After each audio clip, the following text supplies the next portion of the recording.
My name is Eleanor Blake, and I used to believe that if you chose the good school, paid the extra fees, packed the organic lunches, and showed up to every parent meeting, your child would be safe. But I was wrong. Pain doesn't knock at your front door wearing black. Sometimes, it wears a red polo and a teacher's badge. It started with a whisper I'll never forget. "Mommy, it hurts to sit." She said it so quietly I almost didn't hear. We were in the car, parked outside our house. I had just picked up my daughter Mira from her 3rd week of kindergarten. Her tiny hands were holding the edge of her seat belt, and her knees were drawn tight against her chest. She was 5. I turned in my seat, heart suddenly loud in my ears. "Sweetheart, what do you mean?" Her eyes darted toward the window. "I can't tell. Miss Janice says I talk too much." My blood ran cold. Let me back up. We had moved to Ridge Hall, a quiet, affluent suburb, just 2 months earlier. I had finally landed a remote design job that paid enough to cover both rent and private school tuition. Ridge Hall Academy marketed itself as the safest, most nurturing early education in the state. Low student-teacher ratio, they bragged. Focus on emotional development, they said.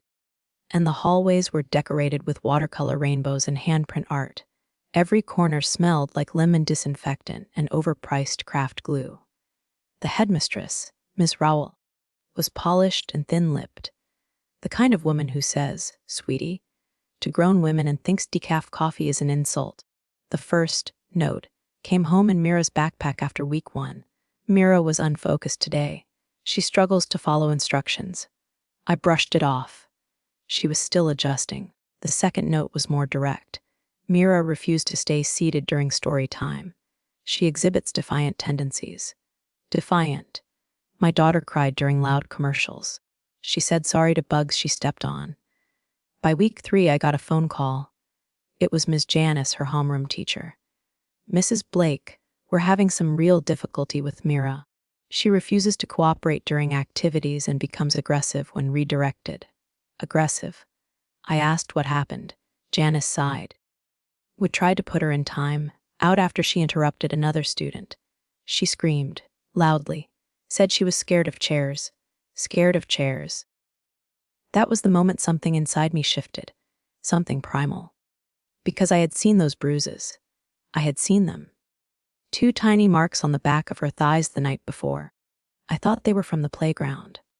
Now, I wasn't so sure. That night, I helped Mira change for bed. I didn't ask directly. I just sat beside her, brushing her hair, and whispered, "Is there something you want to tell Mommy?" She bit her lip, looked down at her blanket, then said it. That sentence, like a secret too dangerous to keep. "They make me sit a long time, even when it hurts." I said no, and they yelled. Then they pushed me down. I froze. She was 5, and she was terrified of sitting. I called the school the next morning, calm, direct, composed. I asked to speak with the headmistress. I told her there were serious concerns, that Mira had made a disclosure that required investigation. She laughed. "Mrs. Blake, Mira is imaginative. She tells stories. Frankly, she's been a disruption." I asked if they used force. "Of course not. That's ridiculous." I asked about timeouts. Perfectly appropriate for her behavior. And then she said it. The sentence that pushed me from worried mother to unforgiving force. "Frankly, I think you're projecting, Mrs. Blake. Some parents can't accept when their children simply don't fit." That night I didn't sleep. I sat at my desk, printed out every email, every note. I pulled every security cam photo from Mira's classroom website. I compared timestamps, locations, teacher rotations. And then I did what I should have done days ago. I took Mira to our pediatrician. What the doctor found made my hands shake. Soft tissue bruising, linear compression marks, the kind of injuries not typical for a child that age under normal school activity. His words, not mine. He looked me in the eye and said, "You need to report this now." And so I did. I picked up the phone and I called 911. The mask behind the smile, the police arrived within 20 minutes. Not sirens blaring, not dramatic. Just 2 quiet officers, One male, one female, standing in my living room while Mira curled into my side, holding her stuffed rabbit like it could shield her from everything she had no words for. The female officer, Detective Ramirez, knelt to Mira's level and spoke softly. She didn't ask direct questions. She just told her, "You're really brave, and it's okay to feel scared. We just want to make sure you're safe, all right." Mira nodded. For the first time in days, she didn't look like she was ready to run. After a brief conversation, they asked if I would be comfortable bringing Mira in for a formal interview with a specialist. I agreed immediately. Then I asked the question that had been burning a hole in my throat. What happens to the school? Detective Ramirez glanced at her partner, then back at me. That depends on what we find. What they found was rot, under polish, behind every pastel poster and rainbow-hued slogan. The child interview specialist who spoke with Mira was warm, careful, and calm. She used dolls, diagrams, patience, and Mira talked. Not everything, not all at once, but enough. Enough to know that she had been held down during calm time, when she cried, forced to sit in the same position for 40 minutes without moving, yelled at when she said her back hurt, told not to tell her mother, or she'd lose her star. A week later, I received a visit from Child Protective Services. Not for me. For the Zout. Mira wasn't the first child who had shown signs of uncooperative behavior, followed by mysterious bruises. Just the first one with a mother who refused to be quiet. And that's when Ridge Hall Academy did the most telling thing of all. They lawyered up. I received a cease and desist letter 3 days after Mira's forensic interview. The letter accused me of defamation and intentional damage to reputation. It claimed Mira's injuries were fabricated or caused at home, and they threatened to sue me for slander unless I retracted my statement and signed a confidentiality agreement. They wanted me to shut up, to vanish, to walk away and let them clean their mess quietly, as they'd likely done before. But what they didn't know was, I was done being the quiet one. I contacted an attorney that night, a fierce woman named Delia Crane, who had once sued a charter school so badly they had to liquidate half their assets. Delia read the cease and desist in 10 minutes and said, they just made their first mistake. They documented their fear. Over the next 2 weeks, the investigation expanded. More families came forward. 3 other children were interviewed by the same forensic specialist, and all of them had one thing in common: Miss Janice, the teacher who always smiled just a little too wide, the one who wrote in every report that Mira was difficult. But it didn't stop there. The deeper the police dug, the uglier it got. Whistleblowers, former assistants, emails sent to the headmistress warning about excessive discipline in early classrooms, and all of it had been ignored, buried, paid off. Until now, when the media caught wind, Ridge Hall's pristine glass exterior began to crack. The local paper ran a headline: Private School Under Investigation for Alleged Mistreatment of Kindergarten Students. They didn't name Mira. But everyone in Ridge Hall knew, and people started whispering again. Only this time, they whispered about the school. Not my daughter, not me. Miss Rowell, the headmistress, called me 2 days after the article ran.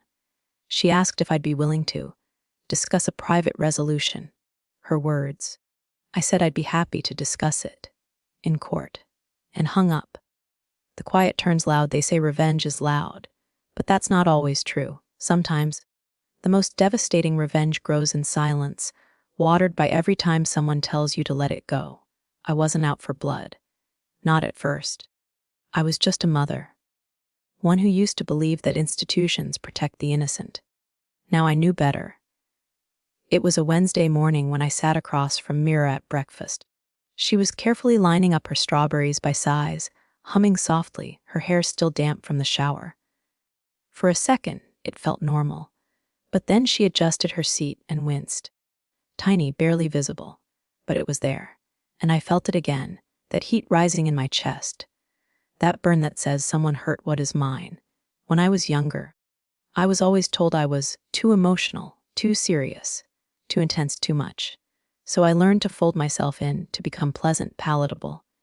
Eleanor the agreeable, the one who apologized first, the one who gave the benefit of the doubt. But now that Eleanor was gone, my lawyer, Delia, warned me the school would come after me personally. She said they would dig, try to discredit me. And she was right. It started small. A parent from Mira's class, someone I barely knew, sent me a message on Facebook. Sorry to hear what happened. But are you sure Mira isn't just sensitive? Janice always seemed lovely. The message was coded in fake concern but laced with judgment. I didn't reply. 2 days later, an anonymous comment appeared under the local news article. This mom's just looking for a payout. Her kid's been a problem since day one. I started getting strange calls. Blocked numbers, no one on the other end. Just breathing. Once, I answered and someone whispered, "Drop it." Just that, 2 words. But I knew exactly where it came from. They wanted me afraid. And for a moment I was, not for myself, but for Mira. Because the people I was fighting weren't just careless. They were calculated. They had reputations to protect, money to lose, and I had pulled back the curtain. That night, I stood in front of the bathroom mirror after putting Mira to bed. I looked at my reflection, pale, hollow-eyed, tense. I didn't look like the woman I used to be. But that wasn't a loss. It was an evolution. Because somewhere along the way, this wasn't just about Mira anymore. It was about every child who had been told to sit still when something felt wrong. Every mother who had been labeled overreactive. Every teacher who had spoken up and been silenced. This wasn't personal. This was war. I met with Delia the next morning. She looked up from her stack of documents and said, "They're offering a settlement." I paused. How much? She named a number. It was high. High enough to walk away, start over, put Mira in a new school, maybe even move to a new town. But I already knew my answer. No. Delia smiled. Good, because I wasn't going to let you say yes. We filed a civil suit, multiple counts, negligence, endangerment, emotional abuse, and we added names. Not just the school, not just Miss Janice, we named Ms. Rowell, the board, the trustees who looked the other way. And that's when everything shifted. Suddenly, witnesses came forward, quiet emails, anonymous tips. A former aide who had left Ridge Hall 2 years earlier wrote, "I saw her hold down a child until he stopped crying. They told me if I went public, I'd never work in education again." Another said they kept a second log, a hidden one, with notes they didn't show parents. Delia's team issued subpoenas. We got copies, Mira's name, under a column labeled resistant, with words next to it, refused silence, rejected posture, applied pressure, compliance achieved, applied pressure. My hands were shaking when I read it. That was their language for hurting children. Applied pressure. That night, I sat beside Mira as she slept, her breath soft and even. She had started smiling again, drawing again. She still avoided chairs with hard backs, but she laughed louder now. There was healing, but healing isn't the same as forgetting. And I would never forget. Not until every last one of them was held accountable. The courtroom is a battlefield. The courtroom smelled like old paper and cold coffee. The kind of place where truth comes out slowly, like molasses under pressure. I sat behind the plaintiff's table, Mira's drawing tucked inside my case folder. A sun with a rabbit, and a girl smiling beside it. She had handed it to me that morning and said, "For luck, Mommy." Just in case people forget to listen. She was 5. But she already understood something most adults never would. Justice isn't automatic. You have to fight for it. Day 1 of the trial opened with procedural boredom. Introductions, motions, objections. But the real storm started on day 2, when the defense tried to paint me as the problem. They called me overly emotional. Said I had a history of conflict with staff, tried to twist every concern I'd raised over the years into a pattern of parental overreach. It stung, not because it was true, but because it was so close to what society already believed about mothers who speak too loudly. Then they went after Mira. They brought in a behavioral expert, someone who had never met my daughter, to say, "Some children fabricate physical symptoms for attention, especially those with anxious parents."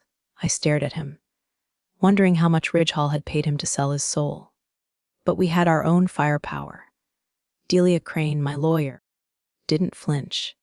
She cross-examined him so cleanly, so calmly, that by the end of her questioning he was sweating through his collar. "So you're saying this 5-year-old child invented not only the bruises on her body, but also the terminology used in the school's secret disciplinary log?" The man hesitated. "I'm just saying. Answer the question, sir." Silence, then no. Delia smiled. The jury was watching. But then came the twist I wasn't ready for. Naomi Ford, the former aide, our strongest witness, was missing. She didn't show up on the day of her testimony. Wouldn't answer calls. Delia's paralegal finally got through to her sister, who said Naomi had flown to Florida for a family emergency. Delia and I locked eyes. They got to her. She said under her breath, Ridgehall had money, connections, they had everything to lose, and they were fighting dirty. That night, Mira and I stayed at a hotel.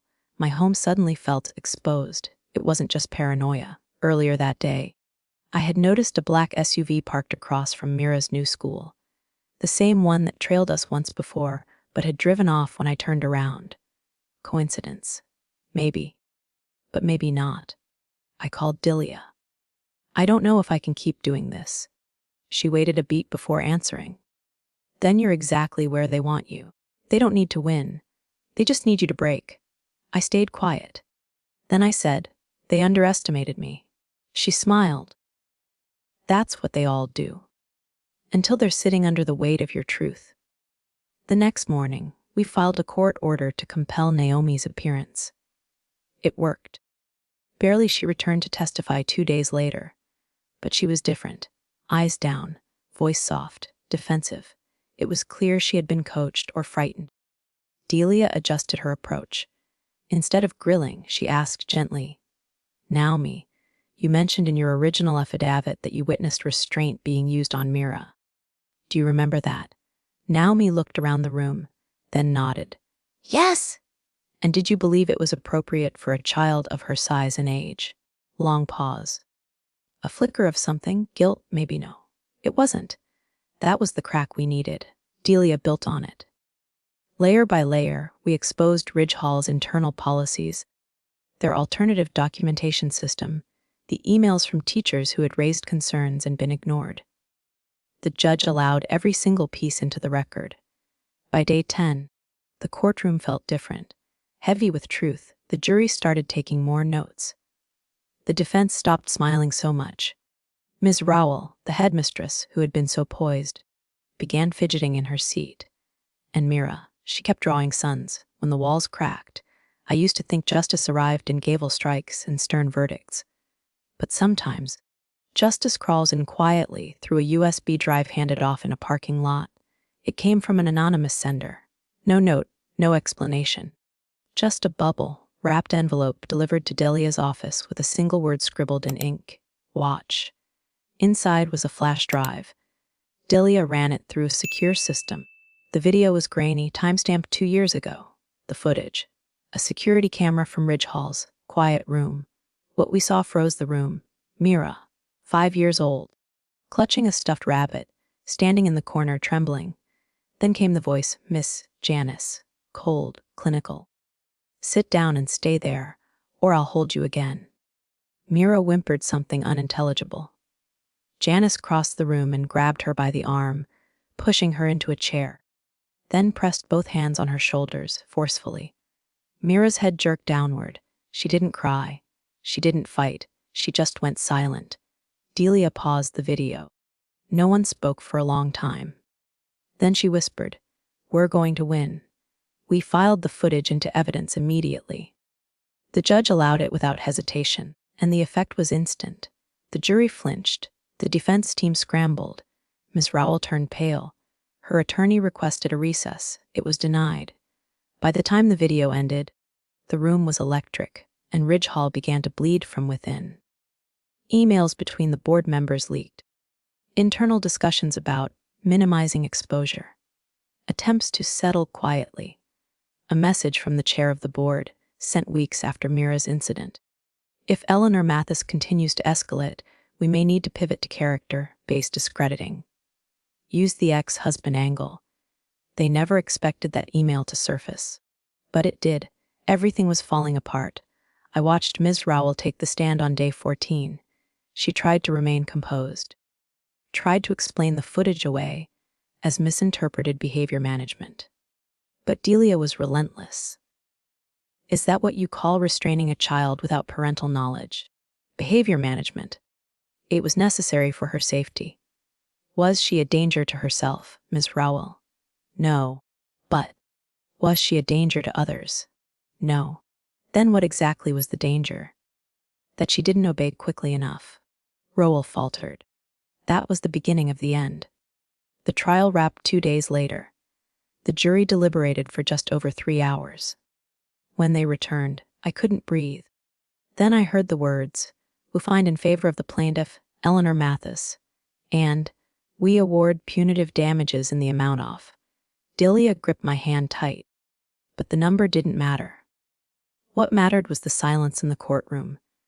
The kind of silence that follows a truth bomb no one can ignore. But the story wasn't done. Not yet. Because while Ridge Hall collapsed publicly, Miss Janice vanished. She resigned 2 weeks before the verdict. Moved states, changed numbers. I could have let it go. But I didn't. I found a local paper in Pennsylvania a few months later. A photo of a new early development specialist, hired by a small charter school. Her name. Janet Yarrow. Same face, new name. I called the school. Pretended to be a parent. Asked about her credentials. They said she had glowing recommendations from Ridge Hall. So I did what Ridge Hall never thought I'd do. I forwarded the footage. And waited. She was fired the next day. 6 months later, Mira started laughing again. The kind of laugh that bubbled up without fear, without checking who was listening. The kind that lit up her face like a sunrise. She'd started painting more. Animals with big eyes and tiny crowns. Spaceships shaped like cupcakes. Suns with hands waving hello. When I tucked her in one night, she turned to me and asked, "Mommy, remember when I told you it hurt to sit?" My breath caught. I nodded. "Yes, baby, I remember." She leaned in and whispered, "It doesn't hurt anymore." That night I cried. But it wasn't pain, it was relief. And maybe something more, pride. Not in the fight, but in her.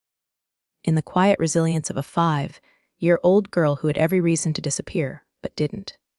The headlines faded eventually. Ridge Hall dissolved, replaced by a hastily renamed Learning Center, with new leadership, but the stain never washed away. Other parents came forward. New lawsuits followed. The system that had protected abusers began to collapse under its own silence. Because when truth finally walks in, lies scatter like shadows. As for me, I went back to work part-time. I joined a child advocacy board. And once a month, I sit with other parents who've been through it. Not as a lawyer. Not as a victim. Just as someone who knows the terrain. They ask me if it ever stops hurting. I tell them the truth, no. But it gets quieter. And one day, you'll realize the silence no longer owns you. You own it. Mira still draws sons, but now she adds a little figure beside them. A woman arms wide with a cape. Once, I asked her who it was. She said, "It's you. You saved me. If you've stayed until this point, thank you." This story wasn't just about revenge. It was about resilience. About how far a parent will go when no one else listens. About the power of truth, even when it's inconvenient, even when it's dangerous. Here's what we hope you carry from Eleanor's story. If a child tells you something hurts, believe them first. If a system silences victims, push harder. And if someone calls you too emotional, too loud, too much, it means they're afraid of your voice. So keep speaking. This is Telling Story with me, where silence ends and justice begins. If this story moved you, please like, share, and subscribe. Your engagement helps us tell more stories that matter. Stories like Mira's and maybe one day yours. Stay strong, stay loud, and never apologize for protecting what matters.